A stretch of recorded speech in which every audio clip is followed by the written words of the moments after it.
Hello everybody, Ashutosh Sharma this side and I welcome you all to the official YouTube channel the Crown Success. तो उम्मीद करता हूँ सब खुश होगे, मजे में होगे, मेहनत कर रहे होगे और एनसीईआरटी आपकी अच्छी चल रही होगी। तो लास्ट लेक्चर जिन्होंने नहीं देखा उनको बता देते हैं, लास्ट लेक्चर देख के आओ क्योंकि वो ज्यादा इंपॉर्टेंट है।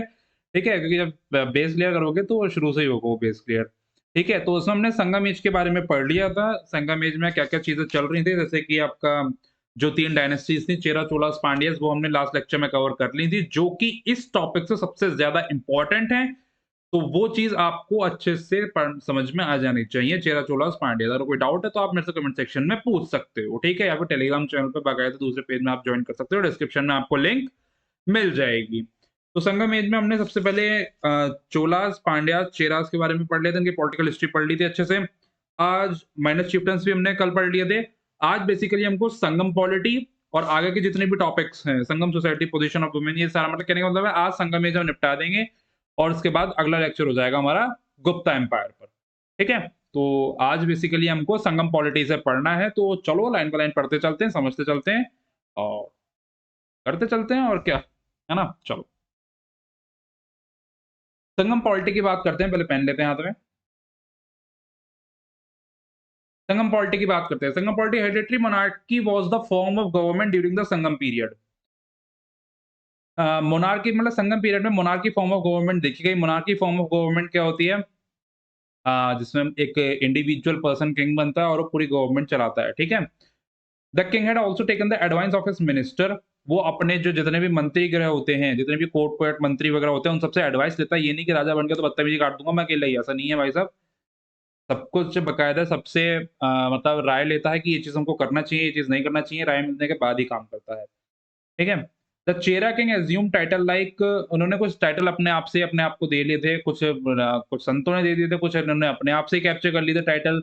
कौन से? जैसे ये एक टाइटल है अ, वनावरंबन, वनावरंबन, वनावन, कोटुवन, इरमपोराई और विलावर। ये कुछ इंपॉर्टेंट किंग्स थे जिन्होंने अपने आप को टाइटल वगैरह दे लिए थे। The Chola kings like Senni, Valavan and Killi and the Pandya kings, जो पांड्या किंग्स कौन-कौन से टाइटल देते थे? थिनावर, मिनावर, ऐसे करके नाम वो अपने आप को टाइटल्स वगैरह देने लग गए थे, ठीक है? Each of the Sangam dynasties had a royal emblem. हर एक संगम डायनेस्टी का अपना खुद का एक रॉयल एम्बलम है, ठीक है? Carp for the Pandyas, tiger for the Cholas and बो फॉर द चेरास। कार्प क्या है? कार्प बेसिकली फिश, एक तरह की फिश कह लो आप। कार्प पांड्यास का जो एम्बलम था वो कार्प, ठीक है? टाइगर जानते हो आप, चोलास का एम्बलम था। और बो, वो नहीं होते बो, आर्चरी में जो यूज़ करते हैं ना, तो धनुष टाइप का जो होता है वो, धनुष ही कह लो, वैसे तो तीर कमान वगैरह, उसको बोलते हैं बो, ठीक है? जो ऐसा कट करके चलता है। द इंपीरियल कोर्ट और Avvai was attended by a number of cheap and official. जो उनका कोर्ट होता था वो काफ़ी ज़्यादा चीफ और ऑफिशियल लोगों के द्वारा अटेंड किया जाता था। जितने भी मंत्री वगैरह होते थे, काफ़ी सारी उनके मतलब परिषद बनाए गए थे। उन्होंने हर एक डिपार्टमेंट का बाकायदा अलग-अलग चीज़ें वहाँ पर, मतलब ये डिपार्टमेंट ये चीज़ सँभालेगा, ये डिपार्टमेंट ये चीज़ सँभालेगा, तो ये चीज़ें वहाँ पे होती हैं और उनसे वो चीज़ भरी रहती थी। उनका कोर्ट इन लोगों से भरे रहता था। The king was assisted by a large body of officials who were divided into 5 councils. अब बहुत सारे वहाँ पर जो मतलब इंडिविजुअल्स थे, उनको 5 काउंसिल्स में डिवाइड कर दिया था। कौन-कौन सी काउंसिल्स थी वो? मिनिस्टर, जिसको अमाइकर बोला जाता था, प्रीस्ट, एंथनर जिसको बोला जाता है, मिलिट्री कमांडर, सेनापति, एन्वॉइस, थूथर बोला जाता है इनको, और स्पाइस ओरर बोला जाता है। ये बेसिकली इनके 5 5 कहने का मतलब काउंसिल्स थी जिनमें डिवाइड हो गए थे। मतलब पूरा इनका कहना 5 काउंसिल्स में डिवाइड हो गया था। The military administration was also efficiently organised during the Sangam age. Military प्रशासन भी मतलब बहुत ज़्यादा वेल मेंटेन कर दिया गया था इस एज में, कि मिलिट्री प्रशासन भी बहुत ज़्यादा अच्छे से डेवलप किया गया था। Each ruler had a regular army and their respective कौदियमपुरम। Land revenue was the chief source of state income. अब इनकी थोड़ी-सी इनकम की बात करते हैं, भैया ये गरीबी-वरीबी पैसा-वैसा कहाँ से ला रहे हैं? लैंड रेवेन्यू उनका चीफ सोर्स था, मुख्य सोर्स क्या था इनका? लैंड रेवेन्यू, ठीक है? While custom duties was also imposed on foreign trade.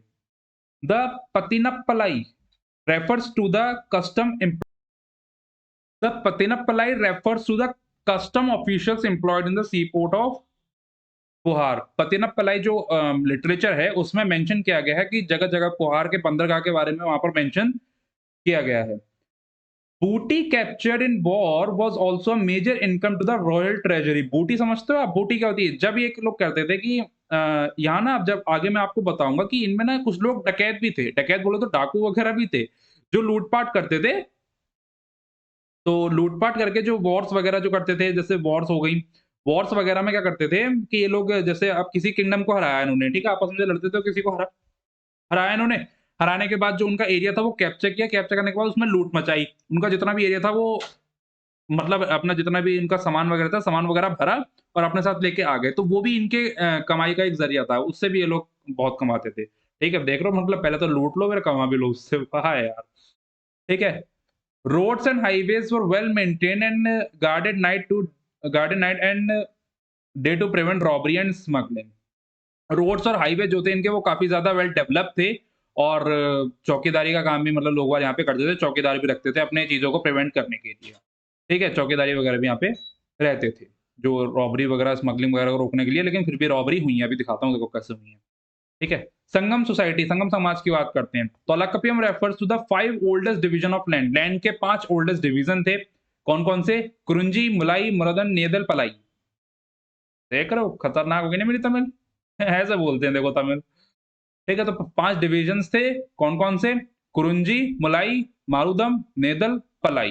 ठीक है, अब ये क्या-क्या चीज़ें, मतलब किन-किन चीज़ों को पूछते थे और क्या-क्या इनका ऑक्यूपेशन रहता था, वो देख लेते हैं। कुरुंजी की बात करते हैं। Chief deity was Murugan. Chief deity कौन होते हैं? डायटी बोले तो मतलब जिनको ये लोग पूजते हैं, जो इनके भगवान वगैरह, भगवान जो होते हैं उनको डायटी बोला जाता है, ठीक है? तो चीफ डायटी, मुख्य भगवान इनके कौन थे? मुरुगन के। किन? कुरुंजी के कौन थे? मुरुगन। ये बेसिकली संगम लिटरेचर में सबसे इंपोर्टेंट भगवान माने गए हैं, ठीक है? चीफ ऑक्यूपेशन मुख्य व्यवसाय इनका क्या था? मुख्य व्यवसाय था इनका hunting and honey collection. Hunting क्या होती है? शिकार करना, हनी कलेक्शन शहद इकट्ठा करना, ठीक है? ये तो कुरुंजी की थी, कुरुंजी का हिसाब था। मुलाई के चीफ डायटी कौन थे? मेयन, जिनको विष्णु भी कहा जाता है, ठीक है? जो विष्णु भगवान के लोग पूजा करते थे। पूजा किस तरह से करते थे अभी आपको पता चलेगा।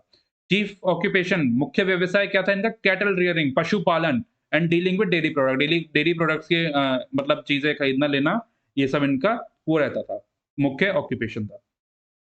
मारुदम की चीफ डायटी इंद्र, इंद्र भगवान के लोग पूजा करते थे। चीफ ऑक्यूपेशन एग्रीकल्चर, ध्यान रखना ये इंपॉर्टेंट है पाँचों। नेदल चीफ डायटी वरुणन, चीफ ऑक्यूपेशन क्या है? मछली पकड़ना और सॉल्ट मैन्युफैक्चरिंग, नमक निर्माण, नमक निर्माण करना, ठीक है? पलाई की चीफ डायटी कोराबाई, कोराबाई के लोग पूजा करते थे। चीफ ऑक्यूपेशन रॉबरी, ये डकैत थे। ये मतलब डकैत के, रॉबरी वगैरह करते थे। इनका काम था भाई कि अगर जैसे कोई ज़्यादा उछल रहा है तो उसको लूटो, क्योंकि इनका ये मानना था कि भाई किसी भी चीज़, किसी को भी अगर हराना है तो उनकी तिजोरी खाली कर दो, वो अपने आप हार जाएगा। फाइनेंशियली तोड़ दो उसको, ये बेसिकली प्रैक्टिकली पॉसिबल भी है। मतलब अगर हम देखें ना थोड़ा-सा, तो ये चीज़ पॉसिबल है। अगर किसी बड़े आदमी को अगर आप हराना चाह रहे हो, तो उसकी तिजोरी खाली कर दो, वो अपने आप खाली हो जाएगा। फाइनेंशियली हरा लो, फिज़िकली तो अपने आप हार जाएगा वो। तो ये मैं हिंट नहीं दे रहा हूँ, ऐसा करना मत, हाँ, अपने को यूपीएससी से मतलब है, ठीक है? कभी यूपीएससी की तिजोरी खाली कर दो ना। तोलकपियम ऑल्सो रेफर्स टू 4 कास्ट। तोलकपियम में 4 कास्ट और मेंशन है। अरासर, अंथानर, वानीगर एंड बिलालर, ये 4 कास्ट हैं। The ruling class was also called Arasar. एक रूलिंग क्लास वहाँ पे उसको अरासर भी बोला जाता है। Antharas played a significant role in Sangam polity and religion. Antharas का एक बहुत ही मेजर रोल है उनके पॉलिटी और रिलीजन में। Vanigars carried on trade and commerce. Vanigars जो थे वो ट्रेड एंड कॉमर्स पे ज़्यादा ध्यान करते थे। The Vellalas was agriculturist. Agriculture पे कौन ध्यान करते थे? वेलालस करते थे। और other tribal groups like Parathavar, Panar, Ayyanar, Kadambar, Maravar and Pulaiyar were also found in the Sangam society. ये कुछ अदर ट्राइबल ग्रुप्स भी हैं जो पाए गए हैं संगम सोसाइटी में। ठीक हो गया? इसके बाद हम इसके बात करते हैं रिलीजन की बात। ये आपके संगम समाज था कि ऐसा इनका समाज था, क्या-क्या चीज़ें यहाँ पर थी, ठीक है? तो बेसिकली ये संगम समाज में बस ये 5 चीज़ें ध्यान रखना, कुरुंजी, मुलाई, मारुतम, नेदल, पलाई। इनके चीफ ऑक्यूपेशन और चीफ डायटी, बस ये ध्यान रखना, और संगम समाज में इतना कुछ ज़्यादा डीप है नहीं। रिलीजन की बात करते हैं, द प्राइमरी डायटी, जो सबसे मुख्य भगवान माने गए हैं संगम पीरियड में, वो सेयन, सेयन या फिर मुरुगन। मुरुगन जो है, वो सबसे ज़्यादा मुख्य भगवान माने गए हैं, who is held as Tamil God उनको कहा गया है। The worship of Murugan was having an ancient origin and the festivals relating to God Murugan was mentioned in the Sangam literature। मतलब संगम लिटरेचर में गॉड मुरुगन से रिलेटेड जितने भी फेस्टिवल्स हैं वो सारे मेंशन हैं और इसका ओरिजिनेट एंशियंट टाइम से ही हो गया था। लोग बार उन्होंने मूर्ति पूजा जब से स्टार्ट हुई थी तब से इस देवता को पूजना शुरू कर दिया था। ही वाज ऑनर्ड विद 6 अडब्स नोन एज अरुपदाई बेदू। ठीक है, एक second.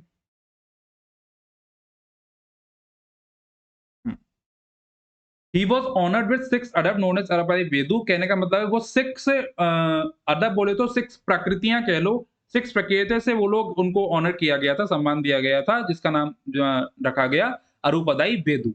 Other god worship during the Sangam period were Mayon, पता ही है आपको, विष्णु जो कि हमने संगम सोसाइटी में पढ़ लिया, वेदन एंड वरुणन एंड कोरावाई। इसके बाद बात करते हैं हीरो स्टोन की। द हीरो स्टोन और Nadukal worship was significant in the Sangam period. अब ये हीरो स्टोन क्या है भाई? हीरो स्टोन कहां से निकल के आया? हीरो स्टोन मैं बताता हूँ। एक्चुअल में जो वहां पर इनके पीरियड पे जो राजा वगैरह होता था ना, जो लड़ाइयां वगैरह ज्यादा करता था, जिसको ये लोग बहुत ज्यादा मानते थे, तो उसकी मृत्यु हो जाने के बाद ये लोग पत्थर पे, मतलब पत्थर पे उसकी मूर्ति वगैरह बना देते थे और उसके बारे में लिख देते थे। तो अब क्या होता था, जिन लोग, जो राजा वगैरह होता था, जो इनके लिए लड़ाई करता था, जो जीत के आता था, जिसको ये लोग बहुत ज्यादा मानते थे, तो उसकी मृत्यु हो जाने के बाद ये लोग पत्थर पे उसकी मूर्ति बनाते थे और मूर्ति बनाने पर उसके बारे में कुछ लिखते थे, तो उसकी पूजा करते थे, तो उसको बोलते हैं हीरो स्टोन। तो संगम पीरियड में हीरो स्टोन की पूजा बहुत ज्यादा देखी गई है। ठीक है? पत्थर की पूजा, जिसपे वो लोग जिसको मानते थे उसको बना देते थे, उसकी पूजा करते थे। तो ये चीज़ बहुत ज़्यादा देखी गई है संगम पीरियड में। देखो लिखा भी है यहाँ पे, the hero stone was erected in the memory of bravery shown by the warriors in battle. मतलब कि हीरो स्टोन पर वो लोग, उनकी मूर्तियाँ बनाई जाती थी जिन्होंने बहुत ज़्यादा बहादुरी दिखाई थी लड़ाइयों में। ठीक है? Many hero stones with legends inscribed on them were found in different parts of Tamil Nadu के डिफरेंट डिफरेंट पार्ट्स में आज भी आपको हीरो स्टोन्स देखने को मिल जाएँगे। ठीक है? ओके। तो ये रिलीजन की बात हो गई है। अब आप देखते हैं पोज़ीशन ऑफ वुमेन। वुमेन की क्या पोज़ीशन थी, वो चीज़ देख लेते हैं। There is a plenty of information in the Sangam literature. काफ़ी ज़्यादा हमारे पास इन्फॉर्मेशन है to trace the position of women during the Sangam age. Women की मतलब पोज़ीशन क्या थी? वुमेन पोएट लाइक, कुछ वुमेन पोएट हैं, उन्होंने, जिनका नाम है Avvaiyar, Nachelliyars and Kakkai Padiniyar, flourished in this period and contributed Tamil literature में। उन्होंने बहुत बड़ा कंट्रीब्यूशन है, कुछ इन्होंने पोएट्स वगैरह लिखी हैं। Okay. The courage of women was also appreciated in many poems. उनका साहस कई पोएम्स में दर्शाया गया है। और अब जो मोस्ट इंपॉर्टेंट है वो है कारपू और chesty life was considered the highest virtue of women. ये लाइन इंपॉर्टेंट है, थोड़ी सी समझो। कारपू और चेस्टी लाइफ, चेस्टी लाइफ का मतलब है आपका, मतलब प्योर जीवन, प्योर जीवन। अब प्योर जीवन का मतलब क्या कहना चाह रहा हूं मैं आपको समझाता हूं। पहले कारपू मतलब समझिए, कारपू क्या शब्द होता है। कारपू एक्चुअल में ये होता है कि इस समय पे क्या है कि लोग वालों का ये मानना है, मतलब लोग वालों का क्या है, ऐसा रियलिटी है कि शादी से पहले कोई भी किसी भी तरह का फिजिकल रिलेशन ना हो। वो चीज़ ये लोग मानते थे। कारपू का मतलब ही ये है कि शादी से पहले किसी भी प्रकार की फिजिकल एक्टिविटी में वो इन्वॉल्व ना हो। चेस्टी लाइफ को तभी उन्होंने टाइटल दिया चेस्टी लाइफ। चेस्टी लाइफ बोले तो प्योर जीवन, प्योर जीवन, बिल्कुल प्योर जीवन। ठीक है? तो ये लोग, ऐसा इनका मानना था कि शादी से पहले किसी भी लड़की का, विमेन का कोई फिजिकल रिलेशन नहीं होना चाहिए। उसी को ये लोग ज़्यादा प्रायोरिटी देते थे। लिखा भी है, कारपू और chesty life was considered the highest virtue of women. ये इनका सबसे महँगा गहना माना गया है। ठीक है? उस टाइम पे। Love marriage was a common practice. Love marriage common practice थी। ठीक है? वहाँ पे लोगों को आज़ादी थी। Womens were allowed to choose their life partner. Womens were allowed to choose their life partner. उनको अपना लाइफ पार्टनर चूज़ करने का पूरा हक था कि भई आप अपना लाइफ पार्टनर चूज़ कर सकते हो। ठीक है? However the life of widows was miserable. कहने का मतलब ये है, लाइफ ऑफ विडो, जो विधवा है, उनका जीवन थोड़ा दुखमयी था। उनका जीवन थोड़ा कष्टदायी था, जो विडो थी। The practice of sati was also prevalent in the higher state of society. The classes of dancer were patronised by the kings and noble. Basically ये इंपॉर्टेंट थे कारपू, और ध्यान रखना, कारपू और चेस्टी लाइफ को ही इनका सबसे महंगा गहना माना गया है। ये बकायदा लाइन इंपॉर्टेंट है। हमने जब अपने एडवांस लेवल पढ़ रहे थे तब भी ये चीज़ पढ़ी थी कि ये कारपू और इंपॉर्टेंट है। एनसीईआरटी भी मेंशन कर रही है। ठीक है? तो ये इंपॉर्टेंट है, समझ में आ गया होगा। पोज़ीशन ऑफ वुमेन आपको पता चल गई। फाइन आर्ट्स के बारे में बात करते हैं। ठीक है? ललित कला। Poetry, music and dancing. Poetry poems वगैरह, म्यूज़िक गाना बजाना, और डांसिंग नृत्य करना, नाचना। नाचना, ठीक है? Were popular among the people of the Sangam age. Sangam age में ये पॉपुलर था काफी ज्यादा। लिबरल डोनेशन जो मतलब उधार वगैरह होता है ना, वर गिवन टू पोएट्स, उधार वगैरह दिया जाता था यहाँ पे किंग्स के द्वारा, और चीफ्टेन्स एंड नोबल्स वगैरह जो छोटे छोटे सरदार होते हैं उनके द्वारा भी जितना उनके बजट में वो उधार वगैरह दे देते थे। The royal courts were crowded by singing bards called Panar and Viraliyar, Viraliyar Viraliyar. जो उनका कोर्ट था वो सिंगिंग बर्ड्स, मतलब कहने का मतलब है जो गाना बजाना करते थे, जिनको ये कहा गया पनार और विरालिया जिनको कहा गया है, तो इनसे खचाखच उनका कोर्ट भरा रहता था भाई साहब, पूरा एकदम बढ़िया करके नाच गाना वहाँ पे होता रहता था, मनोरंजन होता था बढ़िया करके एकदम first class. They were experts in folk songs and folk, लोक नृत्य और लोकगीत और लोक नृत्य में ये लोग काफी ज्यादा एक्सपर्ट थे। The arts of music and dancing were highly develop, जो म्यूजिक और डांसिंग का आर्ट था उनके अंदर वो काफी ज्यादा डेवलप उस टाइम पे हो रहा था। लोग बार बहुत ज्यादा प्रेफर करते थे इस चीज को सुनना, गाना बजाना, नाच करना, डांस करना और एंटरटेन करना अपने आप को, वो बहुत ज्यादा लोग बार इसको प्रेफर करते थे। ठीक है। A variety of yards and drums are referred to in the Sangam literature. Yards and drums वगैरह यहाँ पे लाए गए, एकदम फर्स्ट क्लास करके बजाते थे और मौज लेते थे फुल एकदम। डांसिंग वाज परफॉर्म बाय कन्हैयार और Koothu was the most popular entertainment. Koothu एक बेसिकली एक डांस है, जैसे कथकली कथक हो गया ना, वैसे ही एक कोथू भी एक डांस है, जो कि काफी ज्यादा पॉपुलर हुआ इस टाइम पीरियड पे, काफी ज्यादा लोग बार इसको करना पसंद करते थे। तो ये इनके नृत्य के बारे में बात हो गई कि ललित कला इनकी क्या कहती है। अब हम बात करते हैं economy of the Sangam age की, most important topic of the day. आज का मोस्ट इंपॉर्टेंट टॉपिक है एक संगम सोसाइटी और एक economy of the Sangam age, क्योंकि एक्चुअल में इतनी चीजों से क्वेश्चन नहीं बनता। क्वेश्चन यहाँ से बन के आता है, इकोनॉमी से बन के आता है, संगम से मतलब जो इनके सोसाइटी समाज से बन के आता है। अब आप समाज सेवा करने जा रहे हो, सिविल सर्विसेज, समाज सेवा करने जा रहे हो, तो समाज से क्वेश्चन बन के आएंगे। अर्थशास्त्र मतलब इकोनॉमी कैसे चल रही है कैसे नहीं, वहां से क्वेश्चन बन के आएंगे। ठीक है। Agriculture was the chief occupation. Agriculture उनका मुख्य व्यवसाय था, खेती किसानी उनका मुख्य व्यवसाय था। Rice was the common crop, rice इनकी कॉमन क्रॉप थी। ठीक है, चावल उगाना ही सबसे ज्यादा पसंद करते थे। ठीक। Ragi, sugarcane, cotton, pepper, ginger, turmeric, cinnamon and a variety of fruits were the other crops. ठीक है, एक मिनट, एक second. Ragi, sugarcane, cotton, pepper, ginger, turmeric, cinnamon, and a variety of fruits were the other crops.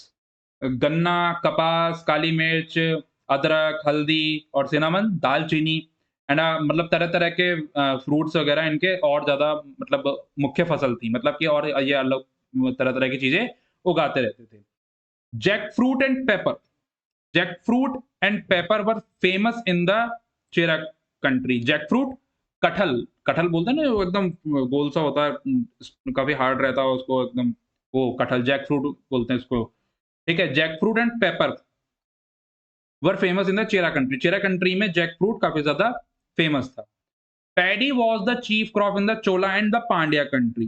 ठीक है, धान मुख्य crop थे, मुख्य फसल थी धान यहाँ पर, चोला और पांड्या कंट्री में मुख्य फसल धान थी। ठीक है।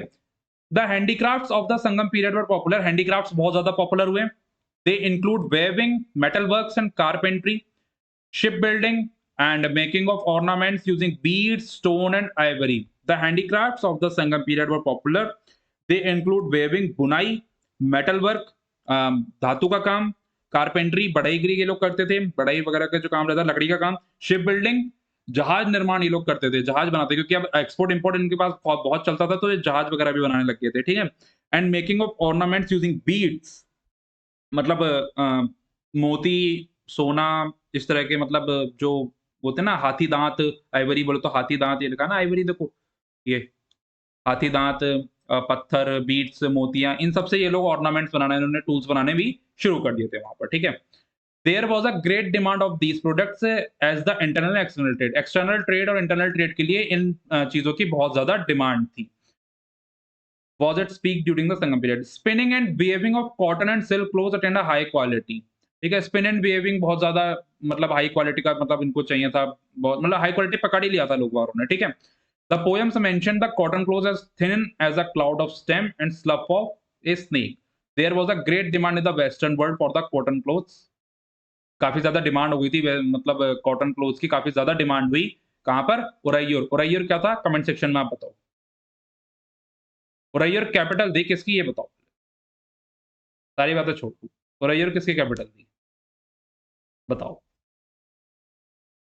Both internal and foreign trade was well organized and briskly carried on in the Sangam age. जो इंटरनल और फॉरेन ट्रेड थे इनको बहुत ज्यादा डेवलप किया गया और बहुत ज्यादा ये लोग पीक पे हो गए थे, मतलब कि काफी तेजी से इन्होंने ग्रोथ ली थी इंटरनल और फॉरेन ट्रेड ने, और लोगों ने बहुत ज्यादा प्रॉफिट इससे भी कमाया था, बहुत ज्यादा पैसा कमाया लोगों ने, बहुत अमीर हुए। The Sangam literature, Greek and Roman accounts and the archaeological evidence prove details information on this subject। अरे छोड़ो ना, ये कहने का मतलब ये ग्रीक और रोमन अकाउंट्स से कुछ आर्कियोलॉजिकल सोर्सेस एविडेंस हमको मिले थे जहां से ये चीजें प्रूव हुई थी। ये ऐसी लोग कुछ लाइनें ऐसी होती हैं जिनका मतलब इनका समझाना, इनका मतलब बताना इतना ज्यादा इंपॉर्टेंट ही नहीं है। तो पता चल जाता है कि भाई ग्रीक एंड रोमन अकाउंट से द आर्कियोलॉजिकल एविडेंस, कुछ हमारे पास एविडेंस मिले वहीं से तो हमको पता चला है, तो ये लाइनें मेंशन करने की कोई जरूरत है वैसे? भाई हमें पता है, कुछ हमारे पास सोर्सेस मिले हैं, हमको उसी से ही वो मिला है, उसी से हमको पता चला इनके बारे में, तो ये चीज़ मेंशन करने की क्या बात हुई? Merchants carried the goods on the carts, जो बुलक कार्ट्स होती है ना, जो तांगा जिसको बोलते हैं, ठीक है? मर्चेंट्स कैरिड द गुड्स, जितने भी वो चीज़ें बनाते थे, जितना भी गुड्स उनको एक्सपोर्ट इम्पोर्ट करना होता था, वो अपने या तो उसके बैक पे एनिमल जानवर के बैक पे ये लोग डाल देते थे, या फिर जो कार्ट्स उनका बुलक कार्ट्स वहाँ पे चलती थी, उन पे डाल के ये लोग एक्सपोर्ट इम्पोर्ट करते थे, एक प्लेस से दूसरी जगह पर पहुँचाया जाता था। Internal trade was mostly based on the barter system. Barter system बोले तो एक हाथ दे, एक हाथ ले। अगर कुछ हम दे रहे हैं तो उसका भी कुछ सामने वाले लेंगे। कॉइन्स वगैरह वहाँ पे नहीं चलते थे। बाद में इंट्रोड्यूस हो गए थे कॉइन्स भी। बताऊँगा भी कैसे थे। ठीक है? External trade was carried between South India and the Greek kingdoms. External trade किनके बीच में होती थी? साउथ इंडिया और ग्रीक किंगडम्स के बीच में। After the ascendancy of the Roman empire, the Roman trade assumed importance. ठीक है? रोमन एम्पायर के बाद रोमन ट्रेड ने काफ़ी ज़्यादा इम्पोर्टेंस ले ली थी। द पोर्ट सिटी ऑफ पुहार, जहां पर बंदरगाह वगैरह बने थे, the port city of पुहार became an emporium of foreign trade. कहने का मतलब ये, द पोर्ट सिटी जहां पर वो पुहार नामक एक जगह पर सबसे ज्यादा ट्रेड किया जाने लगा। कहने का मतलब ये है कि तुम एक तरह से कैपिटल कह लो, कैपिटल है नहीं कह लो, एग्जाम्पल के तौर पर कैपिटल नहीं है, कह लो कि यहाँ पर इस बंदरगाह पे सबसे ज्यादा ट्रेड यहाँ पर होने लग गया था बड़े बड़े जहाजों से। As big ship entered this port with the precious goods, बड़े-बड़े जहाज़ों में अच्छे-अच्छे गुड्स के साथ ये एंटर करते थे, यहाँ पे बड़े-बड़े जहाज़, यहाँ से कहने का मतलब ट्रेडिंग बहुत ज़्यादा शुरू होनी थी। Other ports of commercial activity, ध्यान रखना पुहार इंपॉर्टेंट जगह है ये, एग्ज़ाम में वनडे एग्ज़ाम में क्वेश्चन बन सकता है। The other ports of commercial activity include तोंडी, मुसरी, कोरकई और अरिकामेदु एंड मरक्कनम। मरक्कनम, ये कुछ अलग कमर्शियल एक्टिविटीज़ हैं, ठीक है? अदर पोर्ट मतलब अदर बंदरगाह बोलते हैं, पोर्ट्स बंदरगाह, जहाँ पर ये कमर्शियल एक्टिविटी होती है। The author of Periplus provides the most valuable information on foreign trade. Periplus के जो ऑथर हैं उन्होंने सबसे ज्यादा वैल्यूएबल इंफॉर्मेशन दी है फॉरेन ट्रेड पर। Plenty of gold and silver coins issued by the Roman emperors. कुछ रोमन एम्परर्स थे like Augustus, Tiberius and Nero were found in all parts of Tamil Nadu में। इन्होंने क्या किया, गोल्ड एंड सिल्वर के कॉइन्स वगैरह इशूड करने शुरू कर दिए थे, सोना और चांदी के कॉइन इन्होंने बना दिए थे। They reveal the extent of the trade and presence of Roman traders in the Tamil country. The main exports of the Sangam age were cotton fabrics. जो सबसे ज्यादा मेन एक्सपोर्ट होते थे संगम एज में वो क्या होते थे? कॉटन, कपास, ठीक है? स्पाइसी लाइक पेपर, काली मिर्च, ginger, cardamom and cinnamon and turmeric, ivory products, pearls and precious stones. कुछ प्रीशियस स्टोन्स वगैरह जो महंगे पत्थर वगैरह जो एकदम नुकीले पत्थर टाइप के वो, और काली मिर्च, अदरक, ये सब चीजें, मतलब कहने का मतलब है अपना जो राशन वगैरह होता है, राशन वगैरह ये लोग एक्सपोर्ट करना इन्होंने शुरू कर दिया था। Gold, horses and sweet wine were the chief import. Chief import, मुख्य इंपोर्ट्स कौन कौन से थे? सोना, जो लोग इंपोर्ट करते थे, सोना, घोड़े, घोड़े मंगाते थे, और स्वीट वाइन, मीठी शराब। भाई मजा भी तो लेना है, शराब पीते पीते जिसके हाथ कांपते हैं, और ये समझो वो यार का सताया हुआ है। नहीं, देखो ये बहुत गलत बात है। स्वीट वाइन ये जो जितनी भी चीज़ें हैं ना, ऐसा कुछ नहीं है, किसी के हाथ नहीं कपाने हमें, किसी के हाथ नहीं होने, अपने हाथ कपाने हैं, हाथ कपाने हैं, लेकिन जो बदतमीज़ी करते हैं उनके, कहाँ बैठकर? Civil servant, as a civil servant बनकर। हाथ उनके कपाने हैं, ऐसे नहीं कपाने भैया हमको, ठीक है? कि शराब पीते-पीते जिसके हाथ काँपते हों, नहीं ऐसे नहीं कपाने, ठीक है? तो समझ में आ गया होगा, gold, horses and sweet wine were the chief import. End of the Sangam age, Sangam age का एंड कैसे हुआ वो देख लेते हैं। Towards the end of the 3rd century AD, the Sangam period slowly witness its decline. 3rd century AD तक Sangam age का decline होना शुरू हो गया। द कालब्रस ऑक्यूपाइड, कालब्रस एक डायनेस्टी थी, Kalabhras occupied the Tamil country for about 2.5 century, 2.5 century तक कालब्रस ने तमिल कंट्री को ऑक्यूपाई किया था। We have little information about the Kalabhras, हमारे पास कालब्रस कालब्रस रूल के मतलब इन्फॉर्मेशन हमारे पास कम है कालब्रस रूल्स को लेके। Jainism and Buddhism became prominent during this period, Jainism और बुद्धिज्म का बहुत ज्यादा प्रचार था इस टाइम पे, लोग बार बहुत ज्यादा इस चीज को मानते थे, जैनिज्म और बुद्धिज्म को। The Pallavas in the northern Tamil Nadu, एक रूलर है पल्लवा रूलर जिनका नाम है सिम्हा विष्णु, सिम्हा विष्णु मैंने अपने नोट्स में मेंशन कर रखा है, सिम्हा विष्णु उनका नाम है, एनसीईआरटी में मेंशन नहीं है लेकिन इंपॉर्टेंट है, एग्जाम में क्वेश्चन आया हुआ है तभी मैं निकाल के लाया उनका नाम। पल्लवा रूलर है, इंपॉर्टेंट रूलर है सिम्हा विष्णु, जिन्होंने कालब्रस को हराया था, कालब्रस डायनेस्टी को जिन्होंने हराया था वो कौन थे, सिम्हा विष्णु पल्लवा रूलर थे। इनके साथ और भी लोग जुड़े थे, कौन कौन से, पांड्यास जुड़े थे इनके साथ, सदन तमिलनाडु के पांड्यास कुछ इनके साथ जुड़े थे। पल्लवा जो थे वो नदन तमिलनाडु से बिलोंग करते थे, और जब इन्होंने लड़ाई लड़ी इस डायनेस्टी के खिलाफ, तो जो इनके मुख्य थे वो कौन थे, सिम्हा विष्णु। मैं 3 बार बोल चुका हूँ, इंपॉर्टेंट है तभी बोल रहा हूँ, फालतू कुछ नहीं बोलता हूँ मैं, ठीक है, इंपॉर्टेंट है तभी बोल रहा हूँ। सिम्हा विष्णु एग्जाम में क्वेश्चन आया है, पल्लवा रूलर, SIMHAVISHNU, सिम्हा विष्णु, ठीक है, ध्यान रखना इस बात का। तो इन्होंने, सिम्हा विष्णु पल्लवा रूलर थे, तमिलनाडु से आते थे, और पांड्यास साउथ तमिलनाडु से आके इन लोगों ने क्या करा, कालब्रस डायनेस्टी को जड़ से उखाड़ फेंका, ठीक है, और अपनी खुद की रूल उन्होंने इस्टेब्लिश किया, मिलकर उन्होंने खुद का रूल इस्टेब्लिश किया। तो इतनी बात समझ में आ गई, कालब्रस को उन्होंने हरा लिया था, क्या नाम है, सिम्हा विष्णु, ठीक है, ध्यान रखना इस बात। तो यहां पर हमारा संगम एज खत्म हो गया, संगम एज यहाँ पर हमारा खत्म हो चुका है, सारे टॉपिक्स कवर कर लिए हैं, तो उम्मीद करता हूँ आपको समझ में आ गया। थोड़ा कॉम्प्लिकेटेड था, इसमें नाम ज्यादा है कॉम्प्लिकेटेड, बट 3 चीजें ध्यान रखो, एक तो चेराज, चोलास, पांड्यास, ठीक है। संगम पॉलिटी के बारे में देखने, कहने का मतलब है कि इससे ये वाला जो पोर्शन है ना, इस पे ज्यादा इतना फोकस मत करना, चेरा चोला पांड्यास अच्छे से समझ में आना चाहिए, संगम पॉलिटी, इकोनॉमी, संगम सोसाइटी और इकोनॉमी अच्छे से समझ में आनी चाहिए, ठीक है। तो ये लेक्चर आपको समझ में आ गया होगा। कोई भी डाउट है, कमेंट सेक्शन ऑन है, कमेंट सेक्शन में पूछ लो, पर्सनली मेरे को मेल कर लो, रिप्लाई उसका करेंगे, इंस्टाग्राम पे मैसेज कर दो, वहां भी रिप्लाई किया जाएगा। जो भी है आप पूछ लो यार, कोई भी डाउट आ रहे हैं, ठीक है। और टीसीएस किंग हम बनाते हैं, आपको पता ही है, तो आप इस लेक्चर की शॉर्ट समरी कमेंट सेक्शन में मेंशन करो, टीसीएस किंग बनोगे, अगले इसमें आप डिस्प्ले किए जाओगे, ठीक है। तो चलो फिर इस लेक्चर को मैं यहाँ पे एंड करता हूँ, उम्मीद करता हूँ आपको पसंद आया होगा, पसंद आया तो लाइक जरूर कर देना है आपको, ठीक है, लाइक करना बिल्कुल फ्री होता है, और कोई भी डाउट है कमेंट सेक्शन में पूछ लेना है, ठीक है। तो चलो फिर खुश रहो, मौज करो, ऐश करो, मेहनत करते रहो, थैंक यू।